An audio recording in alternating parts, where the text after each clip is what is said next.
बंजारन बहू कमला एक बहुत स्वार्थी महिला है। उसने पैसों के लिए एक ऐसे इंसान से शादी की जो पहले से शादीशुदा और एक बच्चे का पिता भी था। कमला के पति को मरे हुए एक अरसा बीत गया है। अब वो अपने सौतेले बेटे वैभव के साथ रहती है। वैभव के दिल में अपनी माँ को लेकर इतना डर है कि वो अपनी माँ के सामने एक शब्द नहीं बोल पाता। उसकी माँ जो कहती है उसको सर झुकाकर वही मानना पड़ता है। वैभव, तुमने अभी तक घर का काम क्यों नहीं किया? तुमसे कितनी बार कहा है कि सूरज निकलने से पहले तुम घर की साफ सफाई पूरी कर दिया करो। वैभव कुछ नहीं बोलता, चुपचाप सर झुकाए अपनी माँ की बात सुनता रहता है। तभी पास में खड़ा नौकर सुखराम कहता है, मालकिन, वैभव बाबा को रात से तेज बुखार है, इसलिए वो सुबह जल्दी उठ नहीं पाए। उनके बदले मैं घर की साफ सफाई कर देता हूँ। इसे कोई बुखार नहीं है, मैं इसे अच्छी तरह से जानती हूँ। ये सब काम न करने के बहाने हैं। सुखराम काका, बोल दो इसे, सारे घर का काम यही करेगा। और इससे समय पर अपना काम पूरा नहीं किया तो इससे आज का खाना भी नहीं मिलेगा। मगर मालकिन, वैभव बाबा की सच में ही तबीयत खराब है, आप एक बार देख तो लीजिए। कमला बिना कुछ बोले वहां से चली गई और बेचारा वैभव तेज बुखार में भी काम करता रहा। कमला वैभव की शादी एक ऐसी लड़की से कराना चाहती थी जो अनपढ़ हो और कमला से इसी तरह डरे जिस तरह वैभव डरता है, ताकि वैभव की सारी जायदाद और धन दौलत उसकी मुट्ठी में रहे। लेकिन आज के जमाने में ऐसी लड़की मिलना मुश्किल है। कमला कार में यही सब कुछ सोचती जा रही थी कि तभी रास्ते में, अरे ड्राइवर, तुमने कार क्यों रोक दी? और ये इतना शोर कैसा? मैडम, आगे कुछ बंजारों का खेल चल रहा है, इसलिए भीड़ लगी है। मैं अभी भीड़ को साइड में करवाकर कार निकालता हूँ।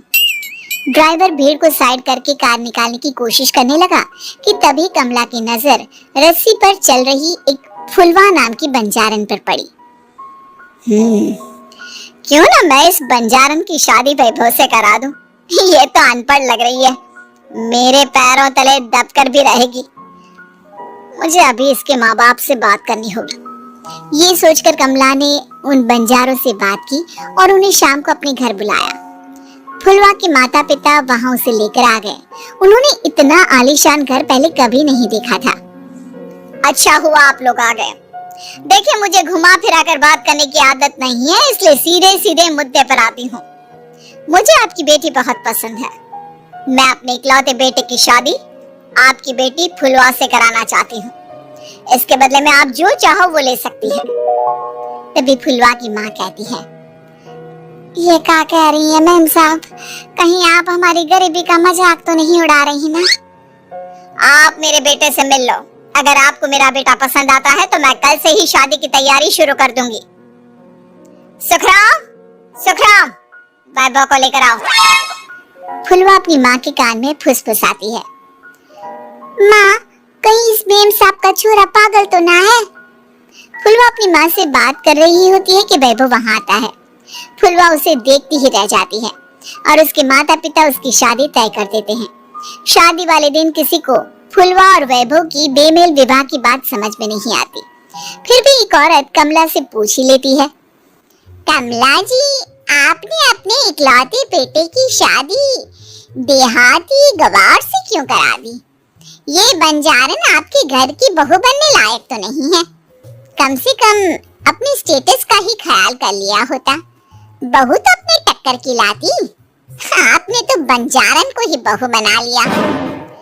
अब कमला को समझ में नहीं आ रहा था कि इस बात का क्या जवाब दे। वो कुछ देर चुप रही और सोच समझ कर कहती है, बहन जी, आपको तो पता है आजकल के बच्चे किसी की बात कहाँ सुनते हैं। मैं तो अपनी बहू एक पढ़ी लिखी और अपनी सोसाइटी की ही ढूंढ रही थी। लेकिन मेरे बेटे ने मेरे सामने इस बंजारन को लाकर खड़ा कर दिया। बोला कि मैं शादी करूंगा तो इसी से। अब भला मैं क्या करती? मुझे अपने बेटे के सामने झुकना ही पड़ा। कमला की ये बातें सुखराम भी सुन रहा था। उसने ये सारी बातें वैभव को जाकर बता दी। काका, मैं तो फुलवा को जानता भी नहीं, फिर माँ मेरे बारे में झूठ क्यों कह रही है? अरे बेटा, तुम कितने भोले हो, तुम्हें कुछ भी नहीं पता।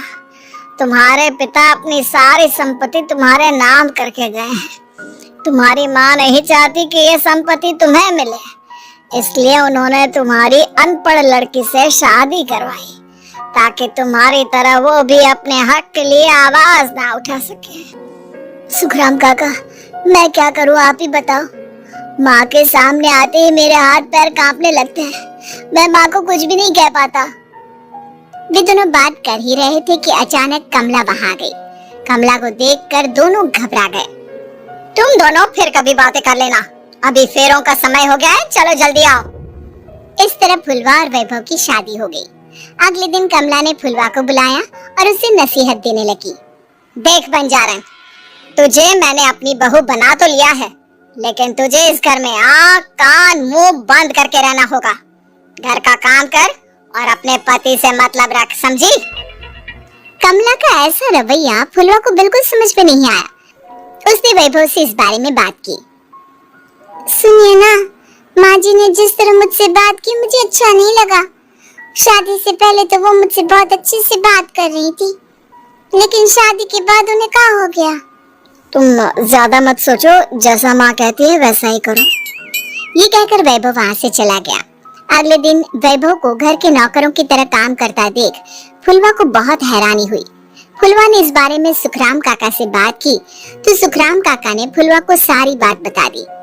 अब फुलवा को समझ में आ गया कि उसकी सास ने एक बंजारन को बहू क्यों बनाया। एक दिन वैभव घर का काम कर रहा था, तभी उससे कांच की प्लेट टूट गई। किसने गिराई ये कांच की प्लेट? वैभव को वहां खड़ा देख कमला ने छड़ी से उसे मारना शुरू कर दिया। उसके पैर में कांच चुभ गया और खून बहने लगा, लेकिन फिर भी कमला उसे मारी जा रही थी। ये देखकर फुलवा ने कमला के हाथ से छड़ी छीन ली और तोड़कर फेंक दी। बंजारन, तेरी इतनी हिम्मत, तूने मेरे हाथ से छड़ी छीनी? कमला फुलवा को थप्पड़ मारने ही वाली थी कि फुलवा उसका हाथ पकड़ लेती है।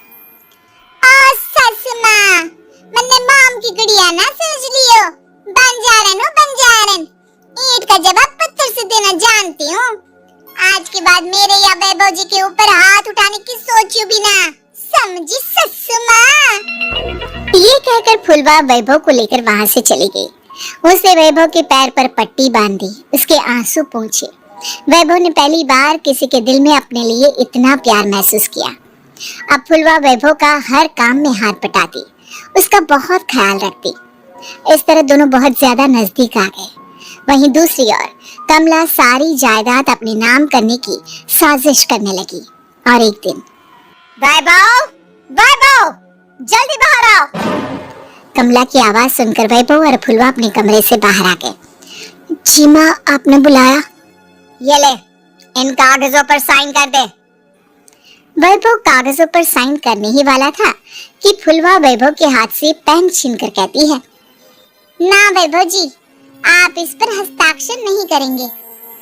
आओ बंजारन, मैं तुझसे बात नहीं कर रही, ये बात मेरे और मेरे बेटे के बीच की है। चुपचाप पेन दे दे, नहीं तो तेरी खाल उधेड़ लूंगी। ससुमा, बंजारन की खाल इतनी भी ढीली ना होवे कि कोई भी उधेड़ लेवे। जो यकीन ना आता हो तो देख ले उतार के। और हाँ, बंजारन जरूर हूँ, पर अनपढ़ ना हूँ। मन्ने भी पता है कि किसी भी कागज पर साइन करने से पहले उसे अच्छी तरह पढ़ लेवे। पेन देती है या नहीं? ये कहकर कमला फुलवा को मारने आई तो फुलवा ने कमला को धक्का दे दिया और वो नीचे गिर गई। कमला डरकर वहां से भाग गई।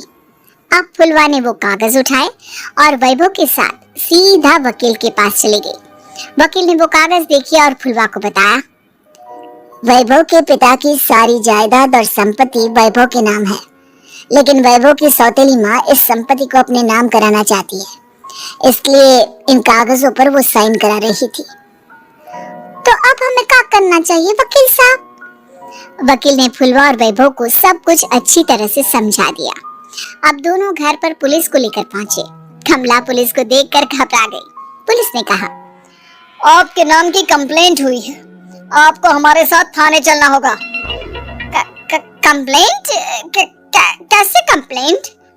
आप अपने सौतेले बेटे पर बहुत अत्याचार करती हो, धोखे से सारी जायदाद अपने नाम करा रही हो। अब नहीं इंस्पेक्टर साहब, जरूर ये मेरी बहू की कोई साजिश है, इसने गलत कंप्लेंट की है। मैडम, शिकायत आपकी बहू ने नहीं बल्कि आपके बेटे वैभव ने की है। कमला वैभव का नाम सुनकर दंग रह गई। जिस बेटे ने कभी उसके सामने सर नहीं उठाया था, आज वही बेटा उसके सामने पुलिस को ले आया है। वैभव, तुम्हारी इतनी हिम्मत कि तुम पुलिस को ले आए? हाँ माँ, मैं लाया हूँ पुलिस को, और मेरे अंदर इतनी हिम्मत कभी ना आती अगर फुलवा मेरा साथ ना देती। आपने बंजारन बहू को लाकर अपने ही पैर पर कुल्हाड़ी मारी है माँ। मैडम, अब की बात खत्म हो गई हो तो चलो हमारे साथ। वैभव, मुझे माफ कर दो, मुझे थाने मत भेजो। आज के बाद मैं तुम्हें कभी नहीं मारूंगी, तुम्हें कभी परेशान नहीं करूंगी, मुझे माफ कर दो। वैभव अपनी कंप्लेंट वापस ले लेता है और पुलिस वहां से चली जाती है। वैभव अपनी सौतेली माँ से कहता है, मैंने पुलिस को वापस तो भेज दिया है, लेकिन मैं आपको माफ नहीं कर सकता। आपने बचपन से आज तक कभी मेरे सर पर हाथ नहीं रखा, हमेशा मुझे मारती रही, नौकरों की तरह बर्ताव करती रही। आप इस घर में नहीं रह सकती, चली जाइए यहाँ से। कमला घर छोड़कर चली गई और सड़क किनारे खड़ी होकर सोचने लगी, काश मैंने वैभव को माँ की तरह प्यार किया होता तो आज मैं इस तरह से बेसहारा ना हो जाती।